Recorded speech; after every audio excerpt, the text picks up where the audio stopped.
अगर किसी इंसान की मौत सरकारी कागजों में दर्ज हो जाए, पुलिस केस बंद कर दे, कोर्ट सजा सुना दे और समाज उसे मरा हुआ मान ले, लेकिन वही इंसान किसी पहाड़ पर बैठकर चाय पी रहा हो, तो क्या वो इंसान जिंदा है या फिर सिस्टम मरा हुआ है?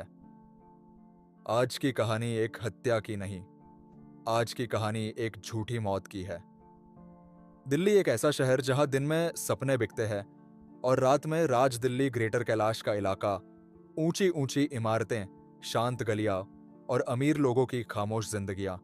इन्हीं इमारतों में एक पुराना अपार्टमेंट था, शांति अपार्टमेंट, तीसरी मंजिल, कमरा नंबर 3, 102। बाहर से देखने पर एक आम सा कमरा, लेकिन उस रात यही लिखी जा रही थी, एक ऐसी कहानी जो कानून की किताबों में कभी फिट नहीं हो पाई। 14 नवंबर 2005 रात 2:17 दिल्ली पुलिस कंट्रोल रूम में फोन की घंटी बजती है। हेलो, यहां किसी की हत्या हो गई है। आवाज लड़खड़ा रही थी, सांस तेज थी और शब्द डर से भीगे हुए। ऑपरेटर पूछता है, पता बताइए मैडम। शांति अपार्टमेंट, कमरा 302। और कॉल कट हो जाती है। इंस्पेक्टर आर्यन मल्होत्रा, उम्र 41 साल, दिल्ली पुलिस क्राइम ब्रांच। उसने बहुत कुछ देखा था, लाशें, धोखे चीखे और झूठ सच, लेकिन कुछ केस पहली नजर में ही अजीब लगते हैं। 302 ऐसा ही था। जब वहां पुलिस पहुंची तो दरवाजा तोड़ा गया, कमरे में हल्की पीली लाइट और खून की गंध। फर्श पर एक आदमी की लाश, गला कटा हुआ, खून सूख चुका था, आंखें खुली, मानो मौत से पहले कुछ देख लिया हो। नाम Rohan Verma, IT professional, no criminal record, no दुश्मन और कमरा अंदर से बंद। आर्यन ने धीरे से कहा, जब कमरा अंदर से बंद हो तो कातिल बाहर कैसे गया? वहां टेबल पर एक पुरानी डायरी थी और डायरी की आखिरी पन्ना पर लिखा था, अगर मैं मर जाऊं तो ये मत मान लेना कि कहानी खत्म हो गई। कभी कभी मौत सिर्फ एक बहाना होती है। आर्यन की आंखें रुक गईं। सिमरन कपूर, उम्र 29, फ्रीलांस कंटेंट राइटर, रोहन की लिव इन पार्टनर।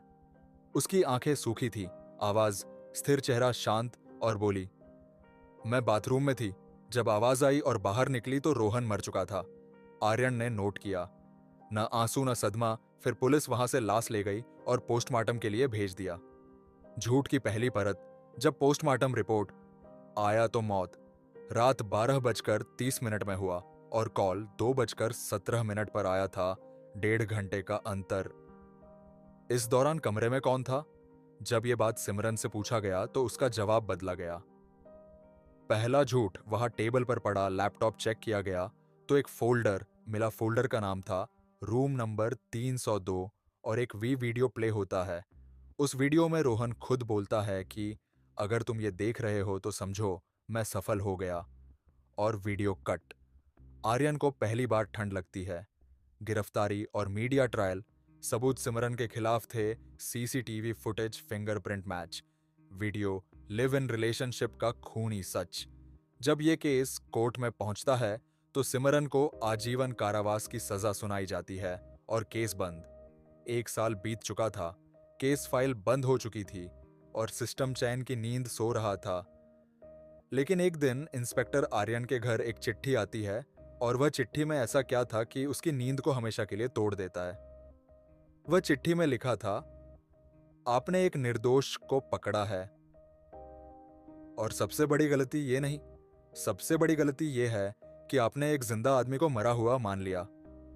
फोटो में रोहन वर्मा जिंदा पहाड़ों में चाय पीते हुए एक फोटो था। इंस्पेक्टर आर्यन कुर्सी पर बैठ गया। उसने पहली बार यह महसूस किया, शायद कानून ने नहीं, सिस्टम ने गलती की है। अगर रोहन जिंदा है तो लाश किसकी थी? अगर सिमरन निर्दोष है तो जेल में कौन सजा काट रहा है? और अगर यह सब जानबूझकर किया गया तो सिस्टम इतनी आसानी से कैसे धोखा खा गया? झूठी मौत कोई फिल्मी कॉन्सेप्ट नहीं, यह एक पूरी साइंस है। एक लाश बदलना, रेलवे ट्रैक पर मिलने वाली लावारिस लाशें, ना नाम ना पहचान, ना कोई पूछने वाला।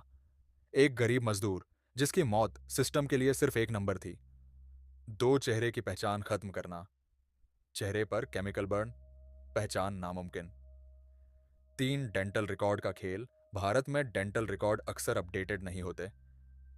पुरानी रिपोर्ट में थोड़ी हेर फेर, और सिस्टम मान लेता है यह वही आदमी है। 4 डीएनए मैनिपुलेशन, डीएनए को बदलना मुश्किल है लेकिन कंटामिनेट करना आसान।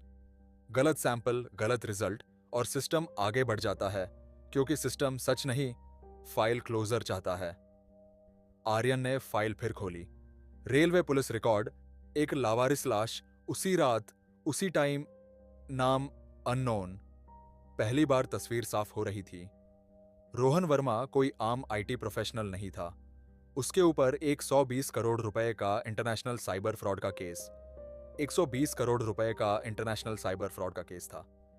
देश से बाहर सर्वर, डार्क वेब, और पुलिस उसके बेहद करीब थी।